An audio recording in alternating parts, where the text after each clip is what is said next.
Hello my dear students welcome back to Scimatics YouTube channel. तो पिला माने केमती अच्छो आशा करूछि तुमे समस्ते भलरे थिबो आ पाठ पढ़ा तुमर बहुत भलरे चलिथिबो। तो आमे पिले अष्टम श्रेणी रो विज्ञान बहिर द्वितीय अध्याय पढुथिले जोटा कि थिला हमर अणुजीव जगत। तो अणुजीव जगत विषय रे आमे किछि पढिथिले गोटिए क्लास तार करिथिले किपरि आमे प्रथमे अणुजीव जगत विषय रे बिल्कुल आमे किछि जानि नथिले। तापरे धीरे धीरे जेतेबेले तुमर अणुवीक्षण यंत्र बाहरिला ता साहाय्य रे हमें अणुजीव माननकु देखिले एवं तांकर जीवन शैली जीवन प्रक्रिया उपरे धीरे धीरे हमें अन्वेषण करिकि अणुजीव मानक विषय रे जानिले। ठीक अछि। तापरे तुमे सेल विषय रे टिके पढिथिले हमें। तो सेल विषय रे कोन पढिथिले रॉबर्ट हुक नामक जने वैज्ञानिक से कोन करथिले तुमर प्रथमे सेल को डिस्कवर करथिले जोटा कि थिला तुमर डेड सेल मृत कोशिका थिला मृत कोष। तापरे तुमर लिवेनहॉक जनक नामक वैज्ञानिक आसिले से तुमर जीवित सेल को आविष्कार करथिले। तो ए सब विषय रे हमें टिके टिके पढिथिले। तो पिला माने तुमे जति पूर्व क्लास टी न देखिछ ताहले निश्चय देखिबो। पूर्व क्लास टी देखिले ही तुमको आगो को आउ दिनस गुडी को बुझिबा पई सहज हबो एवं तुमको भल लागिले क्लास टी को निश्चय लाइक करिवो एवं चैनल टी को सब्सक्राइब करिवो आ तुम संग मानक सहित बहुत बहुत करी शेयर करिवो। चलो तबे आजिरो क्लास टी हमें आरंभ करिबा। तो आजि हमें कोषर गठन विषय रे पढ़िबा। उद्भिद कोष और प्राणी कोष सेमानंको गठन केमती हेइ थाए। गत क्लास रे हमें कोष विषय रे आहुरी भी टिके दिनस पढ़ितिले। कोषर तीनोटी मुख्य पार्ट विषय रे पढ़ितिले। प्रथमटे थिला पिले कोषर बाह्य आवरण जहाको हमें कहउथिले कोष झिल्ली बा सेल मेम्ब्रेन हमें ताको कहउथिले। ठीक अछि। हमें डिस्कस करथिले ताको सेमी परमिएबल मेम्ब्रेन भी कहा जाए। काहे कि कहा जाए पिले कारण से समस्तन को सेल भीतर को जीवा पई या फिर सेल रो बाहर को जीवा पई से कोन करे अलाउ करे नाही परमिशन दिए नाही। से केवल किछि सिलेक्टिव जिनिस माननकु सिलेक्टिव न्यूट्रिएंट्स माननकु पार्टिकल माननकु सेल भीतर को बा सेल रो बाहर को जीवा पई से अनुमति देइ थाए। सेति पई ताको सेमी परमिएबल मेम्ब्रेन कहा जाए।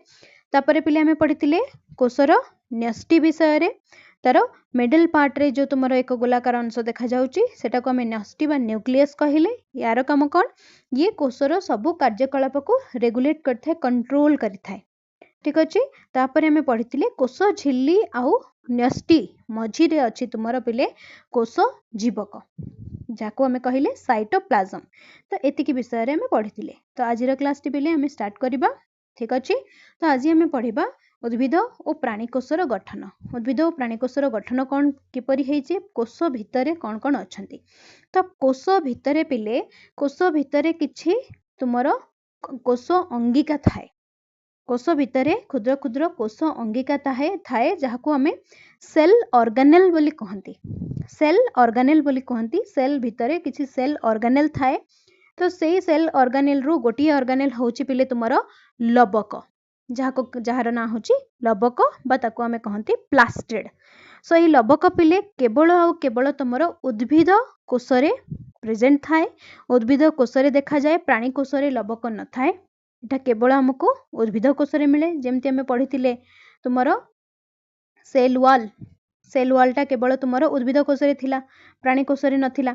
सेमति पिले तुमरो लबक बा प्लास्टिड तुमरो उद्भिद कोषरे थाए प्राणी कोषरे न थाए। तो लबकटा कोन पिले उद्भिद कोषरे थिबा क्षुद्र अंगिका। तो एटा गोटे छोटो सेल ऑर्गेनेल जोटा कि हमर केवल उद्भिद कोषरे देखा जाए।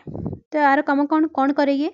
तो लबकर गोटे टाइप होची पिले हरित लबक जार ना होची क्लोरोप्लास्ट। तो ये लबकर गोटे टाइप हरित लबक बा जहाको हमें कहंती क्लोरोप्लास्ट। तो ये क्लोरोप्लास्ट भितरे पिले क्लोरोफिल नामक एक मॉलिक्यूल थाए। क्लोरोफिल प हबनी पिले क्लोरोफिल। तो क्लोरोफिल नामक एक तुमरो अणु थाए मॉलिक्यूल थाए जहा कि कोन करे तुमरो आलोक संश्लेषण प्रक्रिया रे सहाय्य करे। आलोक संश्लेषण प्रक्रिया रे ये तुमको सहाय्य करे। तो आलोक संश्लेषण प्रक्रिया कोन पिले एटा होची तुमरो फोटोसिंथेसिस प्रोसेस। फोटोसिंथेसिस प्रोसेस जाको हमें कहंती आलोक संश्लेषण प्रक्रिया। तो एही प्रक्रिया रे पिले उद्भिद तार निजर खाद्य प्रस्तुत करि थाए। उद्भिद निजर खाद्य प्रस्तुत करे केमिति से माटी रू तुमरो जल संग्रह करे आउ तुमरो वायुमंडल रू कार्बन डाइऑक्साइड निए आउ सूर्यालोकर उपस्थिति रे से आलोक संश्लेषण प्रक्रिया रे तार खाद्य प्रस्तुत करे, ग्लूकोज तैयारी करे। तो यही खाद्य को से निजे खाए आउ स्टोर करके रखे, जहाँ को कि आउ समस्त प्राणी जगत ता ऊपर डिपेंडेंट होई थांती से खाद्य पाई। तो उद्भिद निजर खाद्य जो प्रस्तुत करूची एटा होची तुमरो को प्रोसेस रे, आलोक संश्लेषण प्रक्रिया रे। तो यही प्रक्रिया रे तुमरो क्लोरोफिल नामक एक मॉलिक्यूल सहायता करे, ठीक अछि, जोटा कि क्लोरोप्लास्ट रे थाए बा ताको हमें कहउचंती हरित लवक। ओके, देन तापरे आसुची पिले रसधानी। रसधानी कोन पिले? रसधानी तुमरो हेउची आउ गोटे, रसधानी होची आउ गोटे तुमरो सेल ऑर्गेनेल बा कोष अंगिका। इटा गोटे आउ गोटे सेल ऑर्गेनेल बा कोष अंगिका। रसधानी को हमें वैक्यूल बोली भी कहंती, वैक्यूल बोली कहंती रसधानी को हमें। तो यार काम कोन पिले? उद्भिद कोषरे गोटे बड़ शून्य स्थान थाए जहाँ पदार्थ संरक्षण और कोषर आकृति बजाय रखे। तो देख पिले, तो उद्भिद भितर गोटे बड़ शून्य स्थान थाए। तो एमती देख, एटा गोटे खाली स्थान अच्छी, गोटे बड़ शून्य स्थान थाए। तो ये शून्य स्थान कौन होची? एटा गोटे थली पिले, थली परिका। तो यार काम कौन? यार काम होची पदार्थ को संरक्षण करिवो, किछि पदार्थ को या भितरे संरक्षण करके रखिवो। आ कौन करिवो? कोषर आकृति बजाय रखिवो, ठीक अछि, कोषर आकृति बजाय रखिवो आउ अदरकारी पदार्थ बाहर करिवो, ठीक अछि। तार ताहले तीनोटी कार्य हैला। गोटे हैला पदार्थ संरक्षण, नंबर 2 अदरकारी पदार्थ को कौन करे? बाहर करे, अदरकारी पदार्थ को बाहर करिबारे ये सहायता करे। तृतीय काम होची पिले कोषर आकृति बजाय रखिबारे तुमरो रसधानी बा वैक्यूल सहायता करे, ठीक अछि।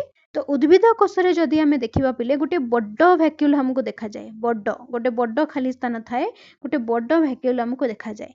किंतु जदि हमें प्राणी कोषरे देखिबा तले छोटिया छोटिया वैक्यूल हमको देखा जांती, छोटिया छोटिया वैक्यूल, छोटे छोटे वैक्यूल्स हमको देखा जांती, ठीक अछि। तो प्राणी कोषरे वैक्यूल रो साइज टा, रसधानी रो साइज टा होची छोटो, एवं उद्भिद कोषरे हमको गोटे बड्ड रसधानी देखा जाए, ठीक अछि पिले। तो तापर देखिबा तुमरो उद्भिद आउ प्राणी कोष मध्य मुख्यतः पार्थक्य कौन? तो ये देख पिले, उद्भिद और प्राणी कोष मध्य मुख्यतः कौन कौन तुमरो पार्थक्य थाए देख। तो तुमरो प्राणी कोषर आकार देख, प्राणी कोषर आकार एटा होची पिले तुमरो प्राणी कोष, आउ एटा होची तुमरो उद्भिद कोष। एटा प्राणी कोष, एटा उद्भिद कोष। तो प्राणी कोषर आकार प्राय गोलाकार, उद्भिद कोषर आकार आयताकार। तो प्रथमे हैला पिले कोष भित्ति बा सेल वॉल जोटा हमें कहिले। तो एटा केवल हमर उद्भिद कोषरे देखा जाए, प्राणी कोषरे कोष भित्ति न थाए। तापरे पिले क्लोरोप्लास्ट नामक जो मॉलिक्यूल हमें पाइले, जोटा तुमरो थिला कोन हरित लवक, सेटा केवल पिले लवक तुमरो प्लास्टिड, सेटा तुमरो केवल उद्भिद कोषरे देखा जाए, प्राणी कोषरे क्लोरोप्लास्ट न थाए। तापरे रसधानी, उद्भिद कोषरे रसधानी गोटिए एवं बृहताकार बहुत बड़ रसधानी टिए थाए, किंतु प्राणी कोषरे छोटिया छोटिया बहुत सारा रसधानी थांती। प्राणी कोषर रसधानी गुडाक क्षुद्र, किंतु उद्भिद कोषर रसधानी टी बड़, ठीक अछि पिले। तो एहीपरि करिकि हमें उद्भिद आउ प्राणी कोष भितरे पार्थक्य लिखि परिबा। तापरे पिले आगु को पढ़िबा। तो एथिरु हमें जानिले पिले, तो कोषटी केवल एक तरल पदार्थर सरल थली नुहे, एथिरे तुमरो कोन अछि विभिन्न प्रकार कोष अंगिका मध्य थाए। तो कोषटी गोटे होची जटिल संरचना, ठीक अछि, कोषटा गोटे होची जटिल संरचना। तो कोष भितरे भी बहुत किछि जिंस अछि, एमती तुमे आगु को पिले पढ़िबो। कोष भितरे भी बहुत सारा कोष अंगिका अछि, जहार कार्य भिन्न भिन्न एवं समस्ते निज निज काम करती।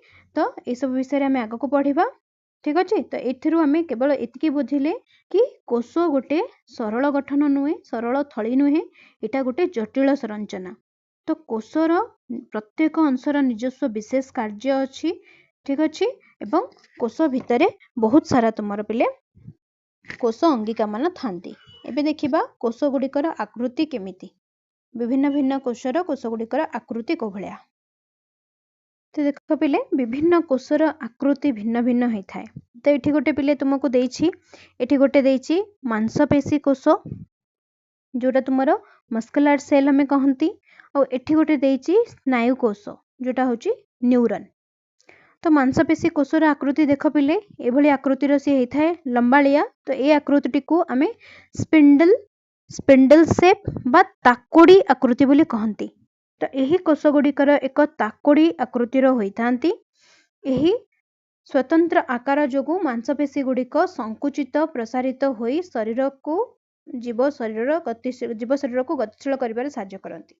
तो ये जो तुमरा शेपटा हेची पिले ये जो शेपटा हेची तुमरा मांसपेशी कोषर। तो ये शेप रे से माने संकुचित प्रसारित कंट्राक्शन रिलैक्सेशन कंट्राक्ट रिलैक्स संकुचित हुअंती पुणी ये संकुचित हुअंती प्रसारित हुअंती। तो संकुचित प्रसारित हेई से माने आम शरीर विभिन्न मांसपेशी गुड़ी को आम शरीर विभिन्न अंग गुड़ी को गतिशील करिबार साहाय्य करती। आम हाथटी एमती काम करुच्ची आम हाथ फोल्ड करि पारुचंती सीधा करि पारुचंती गोड़टा फोल्ड करुचंती आउ एई मांसपेशी जो आम कौन जिनस को हाथ में जाबुड़ी धरी पारुचंती चलु पारुचंती लिखि पारुचंती जाबतीय काम जो आम करुचंती आम शरीर मांसपेशी गुड़िक से यूज होचे। तो ये मांसपेशी कोष ता तुमर यही आकृतिर हेकी तुमर स्पिंडल शेप्र होता है ताकोड़ी आकृतिर एवं ये कंटिन्यूअस तुमर संकुचित प्रसारित होई शरीर को गतिशील करि थाए। तो ये आउ गोटे कोष देछि पिले स्नायु कोष। देखो स्नायु कोषर आकृति पिले एमती पूरा एक लंबालिया होता है। देखो ये गोटे बहुत लंबा स्ट्रक्चर गोटे देछि स्नायु कोषर आकृतिटा लंबालिया होता है एवं शाखा प्रशाखा थाए तार। तो यह अन्य कोष तुलन में बहुत लंबा एवं शाखा प्रशाखा युक्त तार बहुत देख शाखा प्रशाखा ये बाहरी तो बहुत शाखा प्रशाखा थाए। यार मुख्य कार्य होछि शरीर विभिन्न अंशरू संकेत बा वार्ता संग्रह करी मस्तिष्क को पठाइबा। तो तुमर न्यूरन काम कौन बिले स्नायु कोषर काम कौन आमे टीवी देखुचंती मनकर आम टीवी देखुचंती नहले टीचर पढ़ाउचंती क्लास रे आम शिक्षक पढ़ाउचंती आमे तांको कथा को सुनुचंती बेंच पर बसचंती तांको कथा को सुनुचंती आम गोड़े तले पादरे गोटे मशा कामुड़ देलानी मशा तो आम से देखिकी आम जापर पादरे मशा कामुड़ देला बोली नहले आमर गोड़े गोटे मशा कामुड़ देला आम से आड़ को अनेक भी इे मशा उपरे आम कौन कर कामुड़ी जगह को कुंडे पकाउचंती नहले मशा को बाड़े पकाउचंती न देखिकी भी तो सेठी मशा कामुड़िला आम तो देखी ना मशा बसीला तो केमिति जानिले। तो सेठी थिबा तुमर स्नायु कोष गुड़िक तुरंत से खबरटा नहीं कि तुम मस्तिष्क को देदेले कि गोड़े गोटे मशा बसी कामुड़लानी। ठीक अच्छे। तो एमानकर मुख्य कार्य होछि शरीर विभिन्न अंशरू संकेत बा वार्ता संग्रह करी मस्तिष्क को पठाइबा एवं मस्तिष्कर निर्देश को अंग प्रत्यंग निकट को पहुंचाइबा। तो जेतेबेले ए गोड़े थिबा न्यूरन गुड़ाक जाइकी मस्तिष्क को कहिले कि गोड़े गोटे मशा कामुड़लानी तो मस्तिष्क कौन कला मस्तिष्क हाथ को संकेत देला हाथ तू जा से कुंडे दे नले मशा को बाड़े दे। ठीक अच्छे।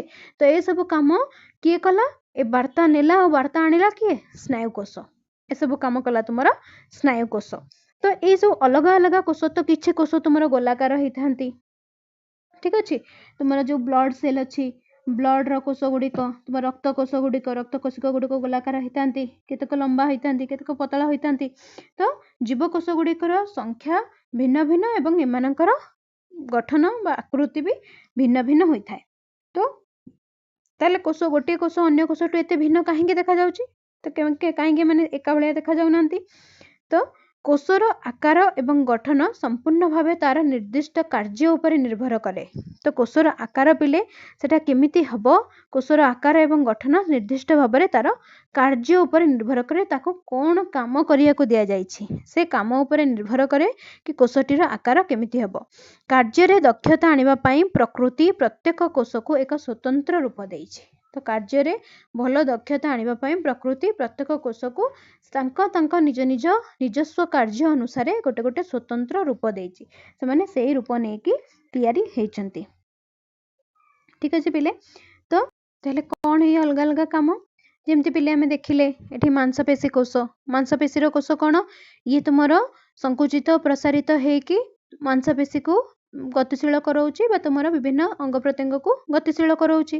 जेमति तुम पिले खाद्य खाउच खाद्य पाटी रु पाकस्थली को जाउची केमिति तो तुमरो गळा रे खाद्य नळी रे जो तुमरो मांसपेशी गुडा अछंती खाद्य नळी रो मांसपेशी गुडा तुमरो कंटिन्यूअसली संकुचित प्रसारित होई कि खाद्य को तळकु ठेलुचंती हेटा फल रे तुमरो खाद्यटा कौन जाउची पाकस्थली को जाउची पाकस्थली भितर भी विभिन्न प्रकार कोष तुमर अछि जो माने के कोन करचंती खाद्य को मंथन करूचंती आ ताको आउ किछि कोष अछि जो माने खाद्य को भांगुचंती खाद्य को रस पाचक रस एवं अम्ल सृष्टि करिकि खाद्य को भांगुचंती भांगी भांगी तापरे ताको पाचन क्रिया को सहज करूचंती तो खाद्यटा जते तुमे भांगीबो सेति पय आमे सब बेले कहंती ना खाद्य को भलरे चबई चबई खाइबा आवश्यक यदि आमे गिळी दबा न चबई कि ताले हमर हजम रे प्रॉब्लम होबो डाइजेशन रे प्रॉब्लम होबो तो ए सब काम पय पेले विभिन्न भिन्न प्रकार रो कोष अछंती एवं कोष मानकर निजस्व कार्य अनुसार प्रकृति तांको भिन्न भिन्न प्रकार रो शेप देइची बा आकृति देइची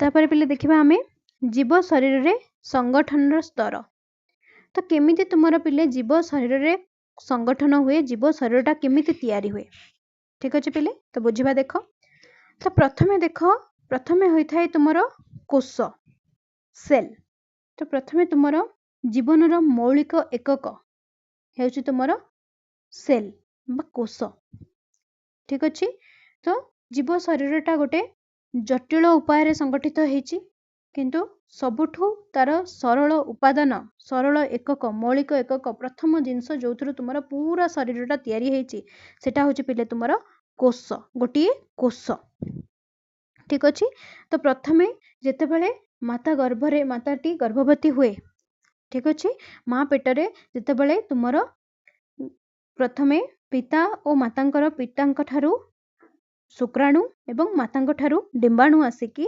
तुमरो फर्टिलाइजेशन प्रोसेस रे जेते बेले गोटे जाइगोट तयारी हुए तो सेई जाइगोटटा होचे पेले तुमरो प्रथम सेल जहा द्वारा तुमरो ए पूरा शरीरटी तयारी हेची तो सेई प्रथम कोष जाइगोट सेई कोषटी धीरे धीरे धीरे धीरे विभाजन हेई भाग भाग भाग भाग हेई गोटिए रु दुईटा दुईटा रु चारटा चारटा रु आठटा तो एमिति करी धीरे धीरे धीरे धीरे कोषर नंबर गुडा को बढ़िला तो नंबर बढ़िला परे प्रथमे कोष तयारी हैला तो कोषरु कोन तयारी हैला टिश्यू तो टिश्यू कोन पेले समान कोषर गोष्ठी को टिश्यू कुहा जाए तो जेते बेले गोटे समान कोषर गोटे गोष्ठी बना हबो ता माने आमे एठी पढिले विभिन्न भिन्न भिन्न कोषर भिन्न भिन्न कार्य अछि तांकर कार्य भिन्न भिन्न सेई अनुसार तांक मानकर शेप तयारी हेची तो जेते बेले गोटे पर्टिकुलर काम पई जेतक कोष तयारी हेचंती तो से माने जेते बेले एक गोष्ठी बनेबे समान कोष गुडी को जेते बेले गोटे गोष्ठी बनेबे ताकू आमे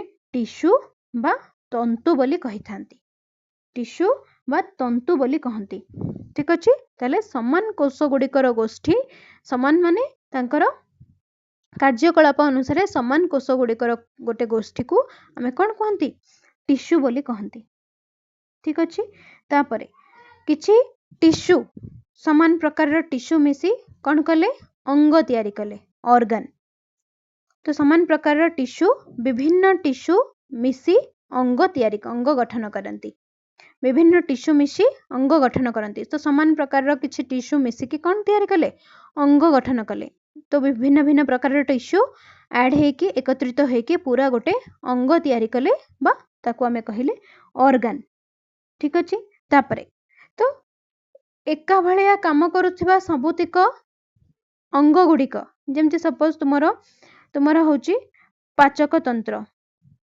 तुमरो होची एलिमेंटरी कैनल तो पाचक तंत्र रे पिले तुमरो केते सारा दिनस अछि तो तुमरो जो पाचन क्रिया होची तो सेठी तुमरो मुहटू नै कि पाक तुमरो खाद्य नळी पाकस्थली तबरे यकृत तो ए सबु दिनस तुमरो ता सहित जडित तो ए सबु दिनस ए सबु अंग भिन्न भिन्न जो अंग गुडाको ना हमें कहिले ए सबु भिन्न भिन्न अंग गुडाको तुमरो गोटिए काम करूचंती हजम क्रिया पाचन क्रिया तो ए गोटिए पर्टिकुलर काम करूथिबा भिन्न भिन्न अंग गुडी को जते बेले हमें गोटे गोष्ठी बनै दबा ताकू हमें कहिबा अंग संस्था बा ऑर्गन सिस्टम तापरे भिन्न भिन्न ऑर्गन सिस्टम एकत्रित होई बनेबे तुमरो जीव बा ऑर्गेनिज्म ठीक अछि पिले तो प्रथमे तयारी हैला तुमरो कोष कोष मानकर गोष्ठी को मिलेला टिश्यू टिश्यू माने एका प्रकार टिश्यू माने मिसिकी बनैले अंग एका भलिया काम करूथिबा अंग गुडाक गोष्ठी बनैकी बनैले अंग संस्था एवं अंग संस्थारू बनिला तुमरो जीव बा organism cell cell row tissue tissue रु ऑर्गन, ऑर्गन रु organ system and organ system रु ऑर्गेनिज्म। बुझा पड़ला पिले। तो कोष परी सरल एकक गुड़िक किपरि एक जटिल जीव सृष्टि पाई एकाठी कार्य करती एटा हमें देखिले। ठीक अच्छे। तो आमर पूरा जीवनटी गोटे डिंबरू आरंभ होता है, एक सेल जोटा कि माता भितर थाए, एक सेल रु आरंभ होता है एवं से गोटे कोषरु पिले आमर ए पूरा शरीरटी तैयारी होइछि। से गोटे कोष विभाजन हेई तापरे धीरे धीरे तुमर विभिन्न प्रकार टिश्यू बनिला, टिश्यू विभिन्न प्रकार अंग बनिला, अंगरु अंग संस्था, तापरे आमर ए पूरा जीव शरीरटी तैयारी होइछि कोषरु। ठीक अच्छे पिले। आमर जीव जगत रे किछि जीव अछंती जो मानकर पूरा शरीर केवल गोटे कोष द्वारा तैयारी, केवल गोटे कोष। ठीक अच्छे। तो सेमानंकु आमे कहंती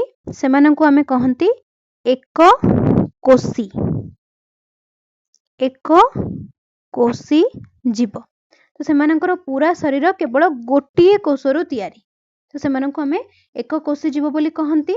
तो आउ तुमर अन्य नॉर्मली जो तुमे सबुतिक पशु पक्षी मनुष्य उद्भिद देखुच, तो सेमानंकर शरीर बहुत सारा कोषरु तैयारी, तो सेमानंकु आमे पिले कहंती बहुकोषी। सेमानंकु आमे कहंती पिले बहुकोषी जीव। तो एक कोषी जो माने सेमानंकर पूरा शरीर गोटे कोषरु तैयारी, जो माने बहुकोषी पिले सेमानंकर शरीर बहुत सारा कोषकु नै तैयारी। ठीक अछि पिले। तो ये देख पिले, ये पक्षी को तुम्हें चिन्हिच कि एटा हूँ ओटो पक्षी। तो ओटो पक्षीर ये जो हलदिया अंश अच्छी तार डिंबर हलदिया अंश, अंडार हलदिया अंश बा डिंब हूँ जीव जगतर एक सर्वबृहत कोष। तो कोष नॉर्मली बहुत छोट, ताको आमे खाली आखिरे देखि पारंती नहीं, किंतु ए जो ओटो पक्षीर अंडार जो हलदिया अंश अच्छी, ए हलदिया अंशटी को जीव जगतर सर्वबृहत कोष बोली आमे मानिछे। एहार व्यास प्राय 130 मिलीमीटर रु 170 मिलीमीटर थाए। तो अंडारे अतिरिक्त अणकोषीय सामग्री मध्य थाए, जथा सुरक्षा पाई एक शक्त आवरण, बाहर जो आवरण थाए, अंडार बाहर सेलटा जो थाए गोटे सुरक्षा आवरण, एवं निरंतर विकास समय रे एहाको पोषण जोगाउथुवा धला तरल पदार्थ। तो प्रकृत रे जीवन कोटा धरिबो तुमर ए हलदिया अंशटी, एवं ताकू पोषण किए देबो तुमर ए जो व्हाइट पार्टटा अछि, अंडार जो धला अंश थाए, धला तरल पदार्थ थाए, सेटा होछि तार पोषण। जे पर्यंत तुमर अंडाटा फुटिकी जीवटा बाहर को न बाहरिची सेबे जाई ताकू तो पुनी पोषण दरकार, खाइबा दरकार। तो से व्हाइट पार्टटा को से खाई थाए, धला तरल पदार्थटी ताको खाद्य जोगाई थाए, आ तांकर सुरक्षा पाई बाहर जो तुमर बाह्य आवरणटा थाए। ठीक अछि पिले। तो ये पिले देख, ओटो पक्षीर अंडा होउची, अंडार हलदिया अंश होउची तुमरा जीव जगतर सर्वबृहत कोष। तापरे पिले पुणी आमे फेरी आसीबा अणुजीव पाखकु। अणुजीव ताले अणुजीव पिला आमे काहाको कहिबा, जेउ जीव गुडी को खाली आखिरे देखि हुए नाही सेमानंकु अणुजीव कुहा जाय। तो जेउ जीव गुडी को आमे खाली आखिरे देखि पारंतिनी, काहेकि देखि पारंतिनी, कारण सेमाने बहुत छोट, सेमानंकर आकार केवल गोटिए कोष बा किछि मात्र कोषरु तैयारी, कम संख्यक कोषरु तैयारी। तो सेमाने एते छोट जे सेमाने हमरो खाली आखि को देखा जाई पारंती नाही। तो सेथि पई सेमानंकु आमे अणुजीव कहंती, बा ताको तुमे माइक्रो ऑर्गेनिज्म बोली कह, ताको आमे माइक्रो ऑर्गेनिज्म बोली कहंती। तो ए अणुजीव पिले किछि अणुजीव अछंती जो माने कि एक कोषी, ता माने कोन, जेमती एबे हमें डिस्कस कले। तो किछि अणुजीव अछंती एक कोषी, माने तांकर पूरा शरीरटी गोटिए कोषरु तैयारी, सेति पई ताको आमे एक कोषी कहू, एक कोषी अणुजीव। फॉर एग्जांपल बैक्टीरिया, एमीबा माने होचंती पिले कोन, एक कोषी जीव, एक कोषी अणुजीव। एमानकर पूरा शरीर केवल मात्र गोटिए कोषरु तैयारी। तो आउ किछि अणुजीव अछंती पिले जो माने बहुकोषी, माने सेमानकर शरीर एक रु अधिक कोषरे तैयारी। तो एमाने किए, केतेक कबक बा फंजी एवं शैवाल बा आल्जी में कहिबा।